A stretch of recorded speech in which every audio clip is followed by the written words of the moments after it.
بسم الله الرحمن الرحیم. السلام علیکم. زه تاسو ورور کاشف خان صاحب تاسو په خدمت کې حاضر یم. عزتمندو تاسو چې ما سره په سایډ کې دا بې غیرته کتلی شئ دا هماغه پولیسواله دی چې په کسور کې په یو زنانه باندې لاس پورته کړی و. هغه په خپله مدرسه کې خپل دیني مدرسه کې هغه والې وه او هغې ډېره زیاته بېعزتي کړې وه. الحمدلله زمونږ یو شیرینګ، زمونږ یو کمنټس، زمونږ یو لایک الحمدلله رنګ راوړو.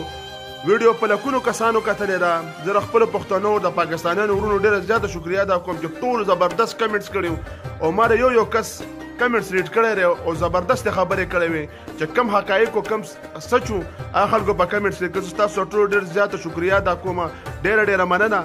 او دا درنده صفت انسان چې تاسو د جیل په سلاخو کې کتلی شئ ولاړ دی شاته او په جیل کې دی او د ده خلاف چې نوټس اخیستلی شوی دی او د ده خلاف ډي پي او کسورو او کم چې ډي ای جي دی الحمدلله هغوی نوټس اخیستی دی او د کسټډي کې اخیستی دی. د نوکرۍ نه هم برخاست کړی دی. عزتمندو زمونږ یوې ویډیو څونه موږ ته یو کامیابي راکړله چې د یو زنانه لپاره موږ د انصاف اپیل وکړو، انصاف هم وغوښتو او الحمدلله پښتنو ته په هر یو ځای کې عزت حاصل دی، پښتنو ته په هر یو ځای کې ګټه حاصل ده ځکه چې پښتانو سره دعا را پښتانه په دعا کې دي. الحمدلله یو بهادر قوم دی او هر قسمه جنگ تیار، هر څنګه مسئلې ته پښتون تیار وي. د هغه چې کم یو جذبه یو جوش دی الحمدلله چې هغه ډېر زیات دی هم د جنگ په میدان کې هم د عزت په میدان کې انشاءالله. او انشاءالله موږ هم د دغه شانتې کالي بیډیا چې ورته وایي هغه خراب خلک چې کوم په پولیس ډپارټمنټ کې موږ به د هغوی خلاف هم دغه شانتې راځو او د هغوی خلاف په لایو چلو او هغوی به هم دغه شانتې د نوکرۍ نه برخاست کوو. ولې چې په پاکستان کې دا حق چاله هم چا نه دی ورکړی. دا یو قانون والا کس ته هم دا اختیار نه دی حاصل چې هغه په یو زنانه باندې لاس پورته کړي او هغه د خپلې د وردۍ ناجیزه استعمال یو ناجیزه فایده واخلي. ولې چې پولیس چې دی دا د عوام په ټیکس باندې کار کوي، د دوی هېڅ په باندې سیاسان نشته دی، دوی د عوام محافظ دي. دا دې لپاره نه دی چې دا د عوام په کورونو ورشي او د هغوی د خویندو میندو بې عزتونه کړي او د هغوی عزتونه چې دا وچال کړي.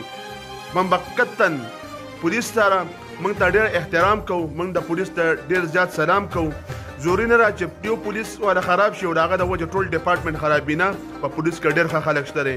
ما چې څنګه بېګاره خبره کړه چې په پولیس کې ډېر ښه خلک شته د هغوی ډېر غټ نومونه دي د پولیس ډپارټمنټ لپاره. موږ سلام کوو هغه پولیس افسرانو ته.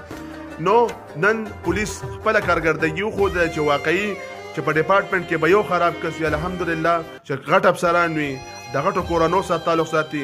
موږ هغوی ته سلام کوو، موږ د هغوی جذبې ته سلام کوو چې هغوی د دې خور لپاره نوټس واخیست او دا درنده صفت انسان چې هغه یو وحشیانه تشدد په هغې باندې وکړو او هغې راښکله او داسې راښکله چې لکه هغې یو ډېره غټه قاتله یو غټه مجرمه یو غټ دهشتګرد دوی نیولی او هغه راکاږي.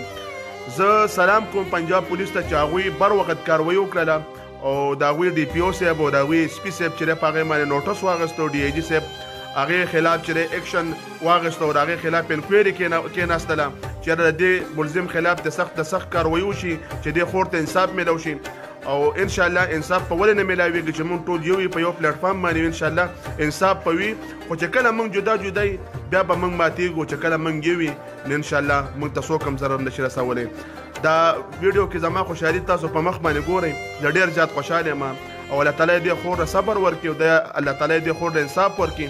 او زه ډېر زیات خوشحاله یم. زما طرف په ټولو ملګرو ته مبارکباد او هغه درنده صفت انسان چې تاسو زما سره کتلی شئ په جیل کې ولاړ دی.